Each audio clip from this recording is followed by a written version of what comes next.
Hello, I'm Sebastian. Welcome to 9 Trees podcast. Today, I will summarize and review the book. The Power of Mattering by Mercurio explores a leadership skill that is often discussed in abstract terms but rarely built into daily management systems, helping people feel that they matter. Drawing on workplace research and human motivation, the book argues that a sense of significance is not a soft extra, but a practical driver of engagement, resilience, retention, and performance. Mercurio frames mattering as a measurable experience shaped by how leaders notice others, include them, and show the impact of their contributions.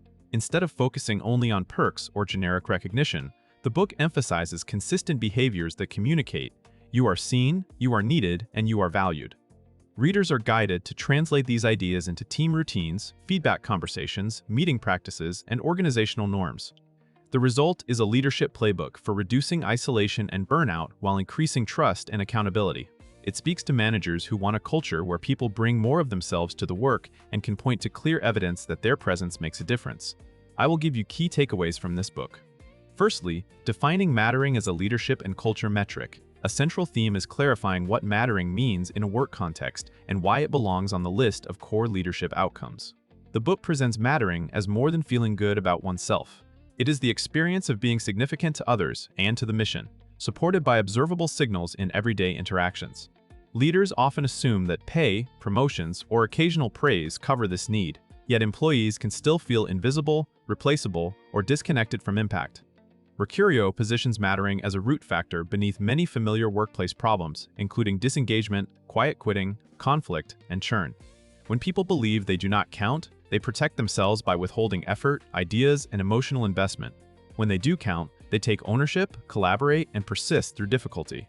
This topic encourages leaders to treat mattering like any strategic priority by making it explicit, discussing it openly, and watching for early signs of erosion. It also reframes culture as the sum of repeated moments that either reinforce significance or send subtle messages of indifference. The takeaway is that culture change starts with leaders understanding mattering as an actionable, everyday experience rather than a vague aspiration. Secondly, noticing people, attention as proof of value. The book emphasizes that one of the fastest ways to increase mattering is through genuine noticing. Noticing is more than being friendly or checking in. It involves paying close attention to a person's effort, strengths, challenges, and context, then reflecting that awareness back in a way that feels specific and credible. Many recognition programs fail because they are generic or delayed, which can feel performative. Mercurio's focus is on consistent micro-behaviors that communicate you are seen. This can show up in how leaders ask questions, listen without multitasking, remember priorities, and respond to personal or professional changes. Noticing also includes identifying unspoken contributions, such as emotional labor, coordination work, or behind-the-scenes problem-solving that keeps teams functioning. When leaders notice these forms of effort, they validate work that is otherwise invisible and reduce resentment. The topic also highlights the risk of selective noticing, where only loud voices or high-status roles receive attention. Leaders can counter this by building routines that broaden visibility, such as structured meeting rounds, regular one-to-ones, and debriefs that surface contributions across roles. Over time, noticing becomes a leadership habit that strengthens trust and psychological safety. Thirdly, showing people they are needed, meaningful contribution and ownership. Another key topic is the difference between being appreciated and being needed. Appreciation can be pleasant, but need signals that a person's contribution is essential to progress. The book argues that leaders create mattering when they connect individuals to real responsibility, clarify the importance of their role, and invite them into problem-solving rather than treating them as interchangeable labor. Feeling needed is not about overwork or guilt. It is about having a clear line of sight between what someone does and what the team or customer gains. Mercurio encourages leaders to provide context for tasks, explain the why behind priorities, and show how decisions are influenced by the work people deliver. This topic also covers autonomy and empowerment as components of need. When leaders trust people with meaningful decisions, they demonstrate belief in their capability and importance. Conversely, constant second-guessing, unnecessary approvals, or hoarding information communicates that individuals are not relied upon. The book's approach suggests designing work so people can make visible contributions, then acknowledging those contributions in ways that highlight impact. Teams benefit when members know how they uniquely add value, which reduces role confusion and increases accountability. A culture of being needed turns engagement into shared ownership. Fourthly, including and elevating voices, belonging that produces results. Mattering is closely tied to inclusion because people cannot feel significant if their voice is ignored or their presence is merely tolerated.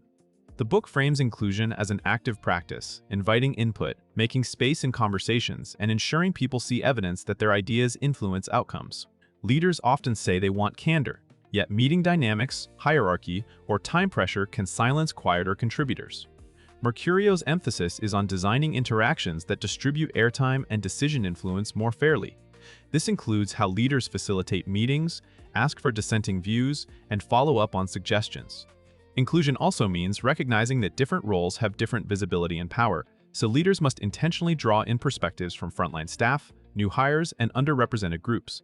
When inclusion is real, people take interpersonal risks, share early warnings, and propose improvements. When inclusion is absent, employees protect themselves and innovation slows. This topic also highlights that inclusion is not only moral, it is operational. Better decisions come from broader information and honest debate. By making involvement predictable and safe, leaders create a team environment where people feel they belong and their participation changes the trajectory of the work. That is belonging with consequences, which deepens mattering. Lastly, building a culture of significance through systems and daily rituals beyond individual behavior, the book focuses on making mattering durable through systems. Cultures drift when they rely on a few charismatic leaders instead of shared practices. Mercurio's framework encourages embedding significance into how work is structured, how feedback is delivered, and how success is defined. This topic covers practical ways to turn mattering into routine, onboarding that helps new employees see their purpose quickly, performance conversations that reference strengths and impact, and recognition that is timely and tied to outcomes. It also includes how leaders respond during stress, change, or conflict when people are most likely to feel disposable. A culture of significance is reinforced when leaders communicate transparently, explain decisions that affect livelihoods, and acknowledge uncertainty without withdrawing attention. Measurement and accountability also matter. Leaders can use pulse checks, stay interviews, and team retrospectives to discover where people feel unseen or underused, then adjust norms. The topic implies that the goal is not constant praise, but consistent evidence of significance. Over time, these rituals reduce burnout and cynicism because employees can point to repeatable moments where they are noticed, needed, and included. The culture becomes self-sustaining as peers also adopt the same signals of mattering. In conclusion, this book is a strong fit for managers, executives, HR leaders, team leads, and project owners who want higher engagement without relying on perks, slogans, or one-size-fits-all recognition. It is also valuable for leaders in high-pressure environments, remote or hybrid teams, and organizations facing retention challenges, because the core problem is often human disconnection rather than a lack of strategy. Readers can benefit in practical ways by learning to convert abstract care into consistent actions, noticing contributions, clarifying why someone is needed, and creating predictable inclusion. These behaviors improve trust, reduce defensiveness, and make feedback and accountability easier to deliver and receive. The life benefit extends beyond the office because the skills of attention, appreciation, and meaningful involvement strengthen relationships and communication in any community. Compared to similar leadership books that emphasize motivation in general terms, The Power of Mattering stands out by centering significance as a concrete experience and by pointing to daily moments where culture is either built or eroded. It offers a usable lens for diagnosing team health and a set of leadership habits that can be practiced immediately. For buyers seeking a culture playbook rooted in human needs, it is a worthwhile investment. If you would like to support Zach Mercurio, you can buy the book through the Amazon link I've provided in the podcast description. After reading the book, please let me know what you think and share your thoughts. See you around.